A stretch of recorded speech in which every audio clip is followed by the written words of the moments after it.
ya Congo Live Télévision, Mbote, Bisika, vos amis partout dans le monde entier, à travers la chaîne YouTube de Congo Live. Oui, mais ça, on le bino, mais matali politique, actualité à Mboka Namso Congo. De l'Openza, de Kokutana, Namona Mboka, Maître Franck Kalolo, Oazali Bongo, coordonnateur, il y a Surgili, Openza et le Blarma Matali, droit de l'homme, Naïpenza, sur la question d'actualité, surtout Matali, Mingi, arrestation, il y a mon Mboka Vitel Kamere, le Kola Epazali, mon avocat, il y a Mboka Namso Congo, Naïpenza, Tomekampe, pour partager des idées sur l'actualité, surtout rencontre, il y a chef de l'État, Félix Antoine Tshisekedi, na Joseph Kabila Kabange, Oazali, président sortant, il y a Mboka Namso Congo, Totiki Penza, Guy Botombela, Meka au fond la caméra, Poto, Bolanda Penza, Maître Franck Kalolo, Naboulaï, Abasango, Mbote Maître Franck. Mbote madame. Oui, qui m'est allé? Le système a confirmé. Oui, Maître Franck, vous se présentez, la mayonnaise partout dans le monde entier, les big et les attentes, mais comment vous se présentez? Nazali, Maître Franck Kalolo, Nazali avocat, en même temps coordonnateur national, il y a structure, il y a droit de l'homme, Otobengi, centre de réflexion juridique de la lutte contre l'impunité, Sergili en sigle, Ezali, structure Ezali pour lutter contre l'impunité dans le Congo, Oto Sangani, avocat, au Sérénir, n'a pas défenseur à droits fondamentaux pour défendre l'intérêt en Boka et puis l'intérêt à Batou. Baonion so, Badroua n'a pas mis en cause. Bissot aux alliés pour défendre leurs droits. Voilà un peu la présentation en voilà. Oui, Maître Franck Kalolo, vous avez été préposé pour lutter contre l'impunité. Mais quand le cas qui demande qui va mettre pour téléméler la propos pensé à mon avocat Lisanga Bonganga, où il y a le qui était dans le Congo, il y a trois présidents. Attends qui n'a pas Joseph Kabila, attends qui n'a pas mon avocat Félix Antoine Tshisekedi, il y a Martin Fayulu, il y a tout le monde qui est bon, bien, madame Omoni, merci pour la moutuna. Tozan a pays où babengi état de droit. Dans un pays où il y a état de droit, respect, il y a des textes pour rendre efficacité à Mboka. Donc, moutunet lisanga bungangawana. Actuellement, apparemment, il y a un garage politique parce que qui n'est plus encore crédible. Il sous confiance. Comment voulez-vous que lobby aux a fait? On n'a pas organisé l'élection, on a Chibala, on a gouvernement. Bazimbongo Toki sans être impuni. Nasima parce que ba reconduire yete ala mukana tongo azuba congolais ba communauté ba marche pied tout en oubliant qu'il y a des intellectuels congolais. À l'objet, on a trois présidents. Abandi Kotanga, Fayulu, Kabila et Tshisekedi. Alors que Nazaki, la Cour constitutionnelle, j'ai siégé là-bas et j'ai défendu les intérêts des candidats belés. Aujourd'hui, j'ai au moins 4 députés qui siègent là-bas. Oyo, ngana sambi pour na bango babimi.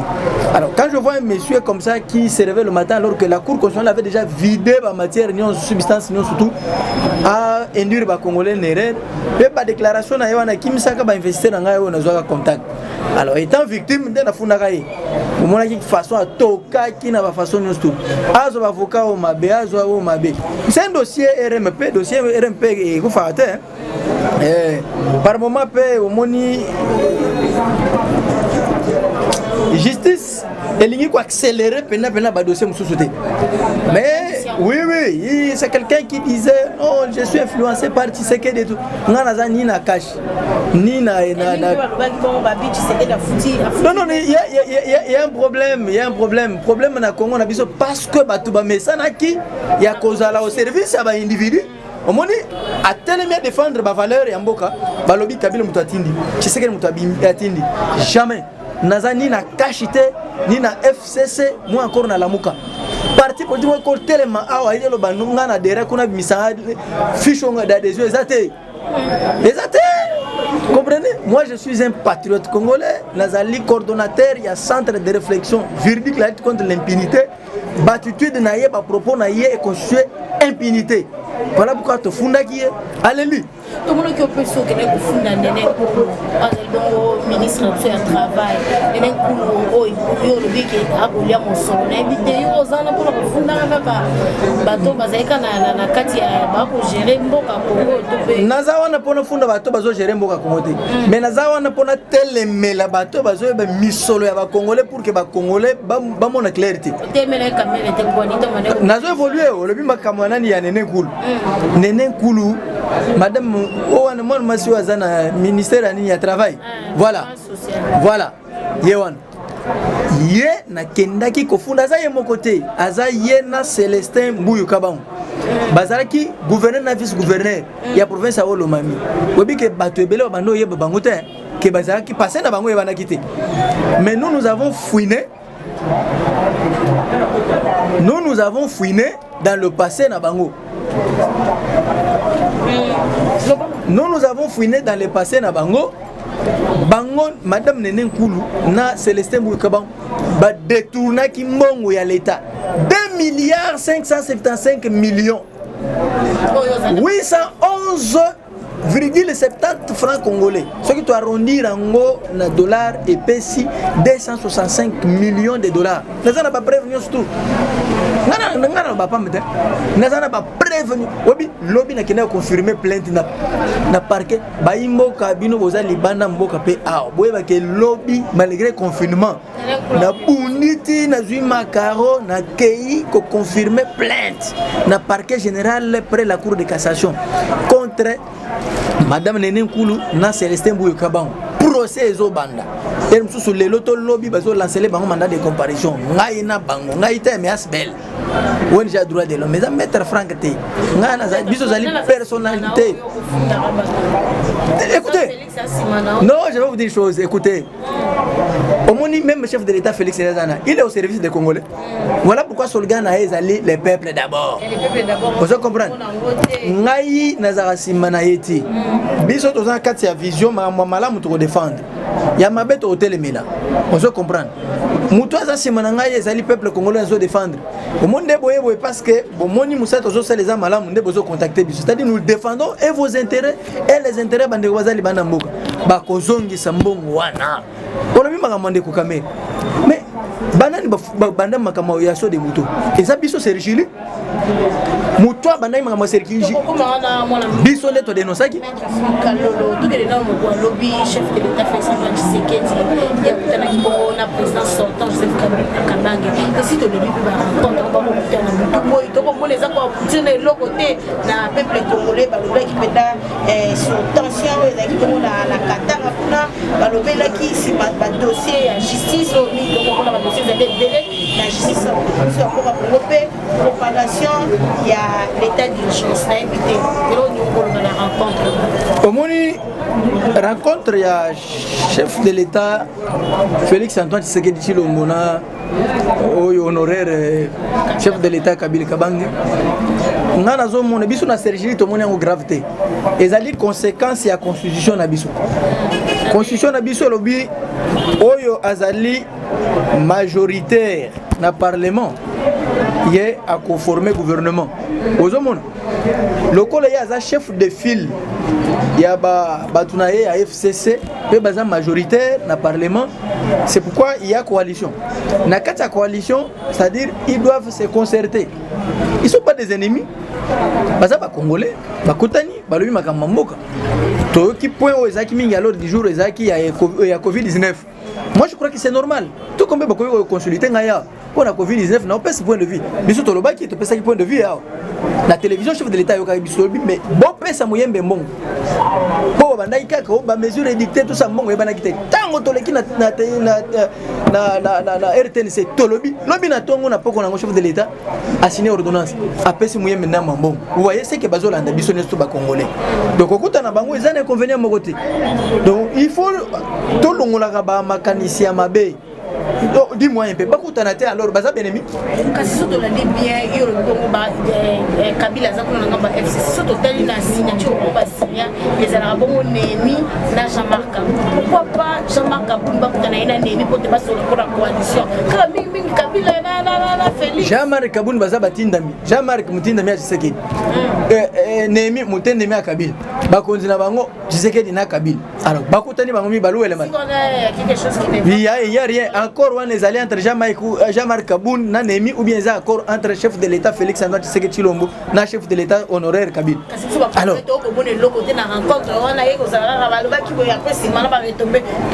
mais finalement ceux qui va bakutani na tongo basololi makam rencontre nyonso to bino ne bapanza mbotamo na biloko wana biso rencontre oyo zalande soki epesi mbano malamu te eza intérêt bango nyonso mibale to côté le mela yango mais soki eza rencontre pour que mboka ekende liboso mabeza te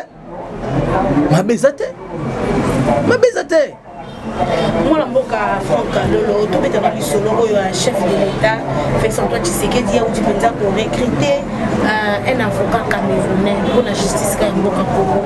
Totalement, tu vas nous cautionner dans le cadre de l'IDPS, ça va vous belé, mais tu as pité à Kazali, Bazali, qui est avocat à la Mboka Congo, pour le Nigaya qui peut dire Mboka Congo, à quelque chose, avocat camerounais, Kassimi, le bazar pour mettre ça, pour sonner les Kabala Babi, à ça infiltré.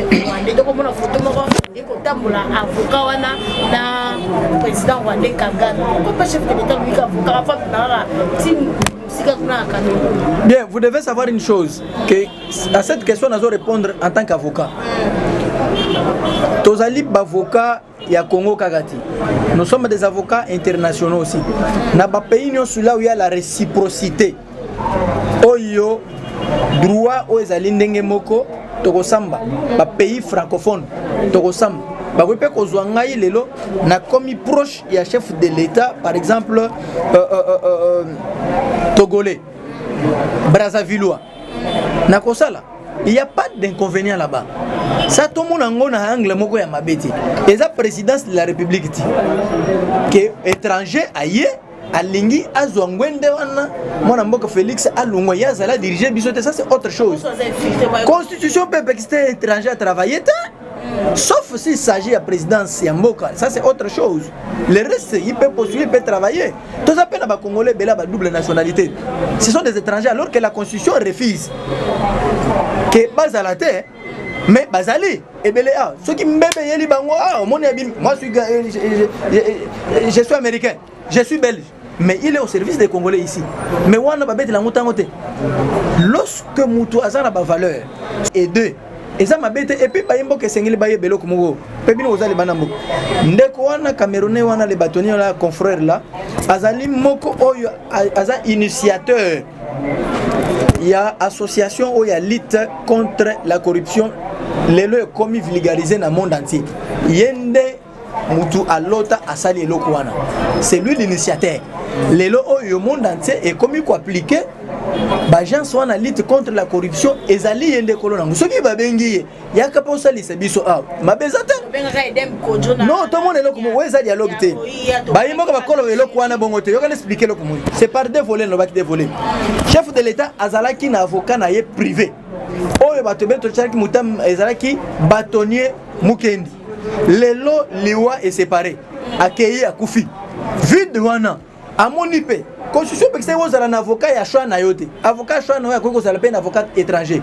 to monaki ndeko Moïse Katumbi a tango bafundi affaire ba mercenaire n'est-ce pas que na le avocat moko étranger pona ni to lobaki te que avocat wana ko défendre ba intérêt nete mais tango komika que chef de l'état Félix a azuye et comme problème non mais ça chef de l'état na biso non dis-moi un peu dis-moi ngai nazali avocat et sengeli na tos mibe kwa mboka na biso soki na respecter yete comme mutu étranger ko respecter yete je dois respecter c'est le chef de l'état de mon pays c'est mon chef de l'état na moni yango eza mabete soki avocat mo moni yango mabe abima to sala débat de droit to faire comprendre na opinion ba commettre des mortels ne bazolo que na bazolo bakabilo kwana non bandeko ebele même ndeko Kabila lungu azaki na ba avocat étranger eza mabeta soki mutu azali alingi aya sunga biso na expérience na ye pour que toke po biso zo lutter contre l'impunité ye azali moko initiateur ya lutte contre la corruption il rejoint nos objectifs biso to ko appuyer présence na ye vous comprendre aya pesa ka a dénoncer ka to pesa ka to évoluer oui mon amboka et ça mabeta ozali penza avocat mboka na Congo tout le bien Nathalie arrestation ya Vital Kamerhe ozali avocat beko lelo toyoki po lobela ki makamba 15 millions Vital Kamerhe azaki penda afunda makino Nathalie 15 millions lelo ekomi makamba détournement ya faire changer baso de monter ko la population poto komati ko machangu lelo problème ko ta 24 problème lecture ni ko sa na arrestation ya mwana mboka Kamerhe au mingi ba ko mona ngo ezalo kwa règlement des comptes donc soit des arrestations politique la méritocratie Kamerhe a mérité yango humiliation yo ozali penda avocat mboka msuko mais quand le dossier Kamerhe on peut s'appeler c'est l'article bola kisi boy po babidi ka bazana immunité te yango bakangi mais quand le dossier Kamerhe madame nalingina na répondre omoni mubeko e frappaka mutu nyonso tout même chef de l'état ce qui a violé disposition de la constitution va remettre en accusation. La raison pour laquelle on a ce qui interprétation de la constitution et mabe na ordonnance de Kambusongolo au monde batu balamuki. Non chef de l'état saliboy, chef de l'état saliboy. C'est pour vous dire qu'il n'est pas aussi au-dessus de la loi. Ndeko Kamerhe azali au service ya chef de l'état comme directeur du cabinet naïe. Vous comprenez? Azali directeur du cabinet ba congolais il y a chef de l'état. Maintenant chef de l'état le col azali hier représentant ba congolais et que hier moko pas collaborateur na ye tokoto saye mais azara immunité te même parquet à grande instance d'ailleurs ba na parquet général même parquet à grande instance et qu'on soyez immunité moko ezati. Ici il s'agit de détournement des deniers publics pour les bazolandela Ndeko Kamerhe. Ndeko Kamerhe azalaki coordonnateur il y a programme à 100 jours à chef de l'état yende à lobby mbongo makamunyo se bana kolekele pa na ye on comprendre eloko bomi bango ye mingi koluka mingi ba entreprise oyo kosala ba fictive ba marché de gré à gré offre moko officiel public pour que batu baya ba souscrire baleka na concours soki ba koleka voilà basali yango batie mwana kazi atie noko atie boye yango moni INC bazaki mia soki olandi bazolandela bana kazi ya Kamerhe bazolandela Kamerhe mais bazolandela INC mobimba te. Ça aussi c'est il faut faire nuance. Vous comprenez? C'est comme il découvrir tango bazolandela bango na justice. Ndeko Kamerhe eloko mususu elobiawa ezali le fond de la justice ezalaka te qu'on lance défi na justice te. Si peut-être il répondait bonnement na première invitation, ça n'a pas créé de problème. Mais il a violé na ba mesure édictée par le chef de l'État pour l'entroupement il y a plus de 20 jours. Il y a eu des soulèvements.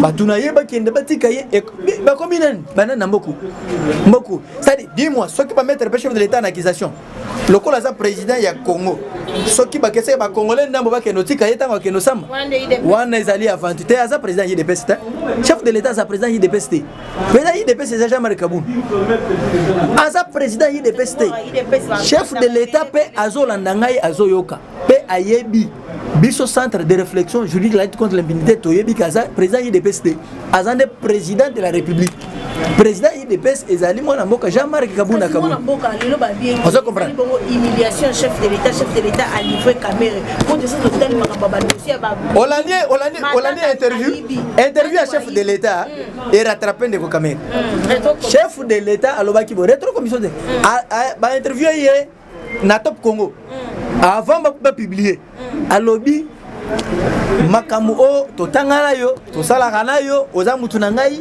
oyibi boloko on se comprend bon abi eza kutunga te me mibeko ponga na hotel me mibeko te wana mukakosana chef de l'État abandi na ndako na ye on se comprend amoni batu mabe nyonso bazo faire souffrir ba congolais Félix te chef de l'État te mutu akangisi Kamerhe batoyo basali nanuke justice ebe makambo eza biso ngande na komaki mikanda na komeli chef de l'État quand est-ce que na komela ki na premier ministre na ministre infrastructure tango kambu le beti na changu a ba clôture na bango ba tia bani so de mouton et kwei to moni vide bato faut tout la bango bien mbongo eza caméra te mbongo eza chef de l'état te mbongo eza ba contribuable congolais omoni ba impôt bazo kata bato wana nde mbongo wana o basali etonge kenina de biso zo landela makamona biso to fundi balandeli yepe atiki mutu nyonso aza impité na kati ya nini wana ako répondre. Est-ce que le lopé na mibeko ko sala te bal bana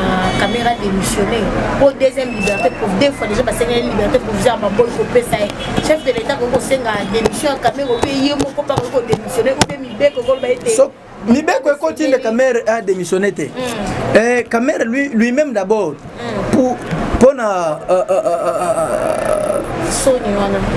pour la crédibilité, hein, il allait déjà longtemps démissionner. Mais le col Azali soit fait à Mbongo, soit fait à Bokonzi, il finira pas démissionner. Quand la tête se régit, Tozo Senga démissionner pour que influencer la justice c'était. Parce que c'est un dossier RMP.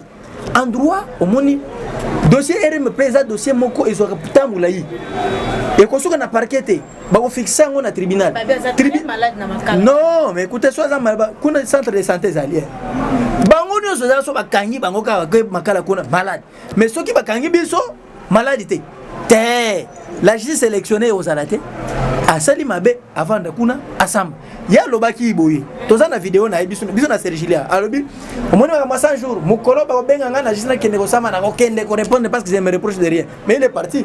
Mais tout la kati témoin en Mboka. Félix Antoine Tshisekedi, chef de l'État Masaki rend la ville à Kinshasa pour le la ba travaux de moto. Donc tout et réponse des Akimini. Je suis satisfait na ba travaux. Le boni aza sous satisfait dans ba aza satisfait na ba travaux à 100 jours. Boni là satisfait. Quand est-ce que Ngana Zali porte-parole la chef de l'État? Naza porte-parole na Haïti. Mais réponse na yewana oya pesa ki eza na dévolé. Pour aller kaka ne bandeli. Ne bandeta misale zali. Mais siko muyibi yeko bimata misale umeli. Délai on va pesa ki entreprise fictive na bango wana. Bino après 6 mois et aussi là. Mais total 6 mois bandi ko timbola na no fondateur bita bozami bi bo respecter maloba na bino te. État de droit congolais nyo saza na droit ko se soulever. Vous comprendre? Astuna makambo zo tambola ta mboka na biso. Eza mboka na biso. Chef de l'État travailler na mandat à Kolungwa. Jusqu'à présent azaso qui présumé innocent. Non mais oui azo jouer na présomption d'innocence. Mutunyo soto bakangaka. Azala kaka ko jure na ba présomption d'innocence. Ata ba condamné yo lelo. OK, il appelle. Oza toujours présumé innocent. Ti kino jugement ya suka. Omonete na cour de cassation ne bakata ki oyo ilunga. Oli ilunga muibi ya mbongo ya Ebola oyo. Muibi mususu wana. Si ba okatele ce qui paye aux condamné ba okatele. Miibi basé belé ba faire souffrir ba congolais. Déjà fort. Na ba ba kokende. Te oh aboite tala mutu azali kola mbeko azate. Caméra boya kiti. Mona ne ba kasongo ba kere ba tindiki yen. O je frère ka déjà pam. Basé belé. Ezana ba déjà mususu. Misatu. Na tu ko tika ba plainte na bango ah bazo yiba mbongo ya mboka ah peuple azo souffrir me bango bazo yiba ah tozana bango bozongisa kambo maître Franck Kalolo comme ça sous les alliés et na même teli bokono ya Covid-19 comme le chef de l'état bikolole qui avec ce qui penza ba chef ya ba confession religieuse pour la resolara même teli bokono ba meka kosenga mwana nzambe ba sensibiliser ba nzambe to moni pe déconfinement ya gombe ko sala ma progressivement kasi la senga ba congolais nyo sorto la tara cash ne kasi de monio mo le bela mboka pour se protéger de la cash ne olati bagate kasi babi o akolata moto to bandi na moko lelo amanda 5000 francs mais ça moi résumé pour te commencer ngai pona makamwa bukono mama na lati bagante bagaye mutu azalo lati bagaye za Michael Jackson akufa akende na bagana yi ngai nakola ta bagante mais nazali ko observer ba mesures édictées par le chef de l'État nazali na ba vende montant bokoti na entrée à na bureau bon moni cantine za place wana avant boy bosokoli maboko bokoti ne a ça dit tozali kotosa bagay ezali mesure wana ezali mabete ezali malamu mais esengala kinde kongobila ameka ko revoir ngobila zana ba raté trop Premier raté à Salaki, il y a Koloba Kinoa qui s'approvisionner. Sima a changé. Contamination, ils ont continué à Ngobila za hôtel.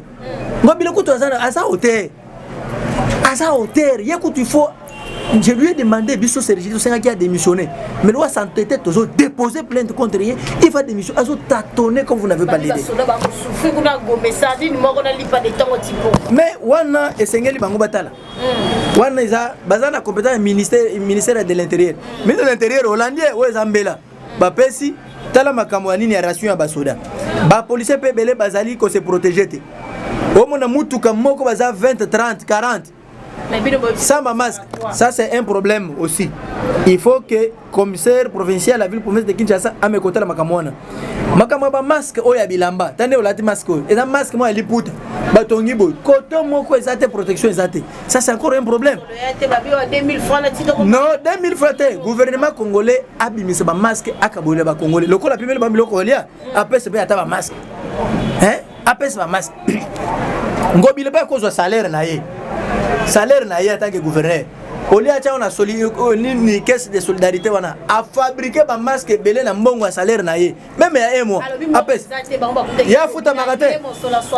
60 millions wana non. Tofesi wana a révélé biso. Na retard mais il faut procureur général a se saisir d'office. Ce qui était biso Sergili to comprendre en tozo ça la dénonciation pour que babenga Kimbuta pas il va kitro. A qui ne justifier 60 millions de dollars wan. La sala qui n'angoni ni paye wapi. Donc témoin na yeba bano samba na ezala ngobila. Mais ba maskoyo ngobila tala pe ezana batu mususu bazali na ba asthme. Problème respiratoire. Basi mususu bazana bazemi. Alors ba tracasserie ba policier na yo wana ezamabe. 5000 francs wana. Pour compte na trésor public ou bien ba policier bazo ba chango nani. Ba ko futa mandango. Ba délivrer ce congolais wana quittance ou bien le kaboy. Revoir ba magamna yo. Baraté ça trop. Comme le faisons sous mettre message dans la congolais sur ba Kolanda on a moi il peut pas jouer éclaircissement dans les camo état les caméras. Donc c'est la kaka ba ben a roni. L'audience est fondée maté. On va essayer soit après 15 jours. Oui, après. Bapimela qui est liberté, Bapimela qui est liberté parce que Aza coopérer dans la justice. Si on coopère dans la justice, justice peut sur liberté. La liberté est la règle. Hein? La détention fait l'exception. La détention ne peut pas être au-dessus de la liberté. Mais ce qu'on liberté pose en gros, ba condition nango. Ceux qui ont respecté ba condition en até, moyen ba peut sur liberté ezate. Message à Bayimbo ezali moko ezake biso tozali structure moko à droit de l'homme, centre de réflexion juridique la lutte contre l'impunité Sergilien sigle. Donc moko maître Franck Kalou nazali coordonnateur. Tozali et tout le coup ya avocat ou tozali awa tozo défendre l'intérêt en boka. État de droit et koti na Congo. Lelo omokamate ezali sous soutien. O kingani ezali sous soutien. Biso nyonso to komi ndenge moko. Pour preuve omoni ndenge bazako kene bango nyonso to. Batu nyonso bazana ba problème na bango babotola ba mapango bazana mikili libanda to défendre kebele bana pote belé tozo défendre pe ba congolais belé ba intérêt na bango to pesa ka mingi numéro na biso ya contact ya WhatsApp. Pourquoi? Parce que ba conseil na bino pe ba miso pe ba contacter ke biso po ba pesa biso ba dossier mususu o ya ba détournement ya ba makamsu to landelango. Numéro boko contacter biso ezali plus 243 81 999 76 65 plus 243 81 999 76 65 wana secrétaire à Oyambate Boutou lokola moyo toko yamba toza en état de droit muto akosakana likolo moninga aza sauté. Je comprends tant wana ya ba impunité wana esi eleki umukamate biso kuto ba kamata biso ba lemba muto akamata isu moninga sati. Donc Congolais nous avons le droit de défendre l'intérêt de la biso, to sangana, to construire, to planir ba divergence. Ba nous avons ba idée pour que Covid-19 o ekangi na mboka na biso ba contribuer. Muyembe atike koboya ba tumsusu. Ayamba ba tunyo surtout. Pour aza au service ba Congolais. Ministre de la santé yekola pe ko pese information na voix officielle. Ko Twitter ka soute. Lona ko Twitter wana to ko tindika yoti ozala de o démissionner. Po ozali serviteur ba Congolais. Ba Congolais ya ba mboka ba fefu bazana besoin balanda évolution ya Covid-19.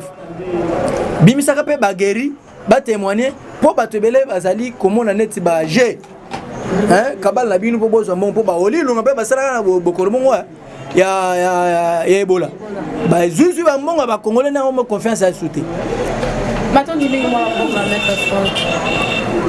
Merci nane bo tala biso to sepeli. Merci mingi. Balandi à Congo Live Télévision, merci pour vos acquis et belé. Rolanda Bisso, na maître Franck Kalolo, Azali Bongo, maître avocat, coordonnateur et Assir Gili, ou balobé appel à Tinetali, impunité, pe droit de l'homme, ou tkolande penza, nenga outiko yanola, na mituna na Bisso, surtout na mituna nyo, surtout nye expliquer bino penza sur dossier caméra, le quoi Azali pas avocat, ayanoli bino penza pour moutune zaki penza belé, na sur dossier caméra, sika tokomi na souka. Merci na avec moi na sima caméra, Giboto. Merci l'assistance à Tanya Mavambo. Merci à Mikila Poto, j'en suis mon pas social depuis États-Unis. C'est les Tunga de Lausanne, la Boussanité, le vieux Roger Luma Molbelmonen, la président Félix. Nous sommes mis en Bazongité, Tokutani, Namiko Zaïkouya.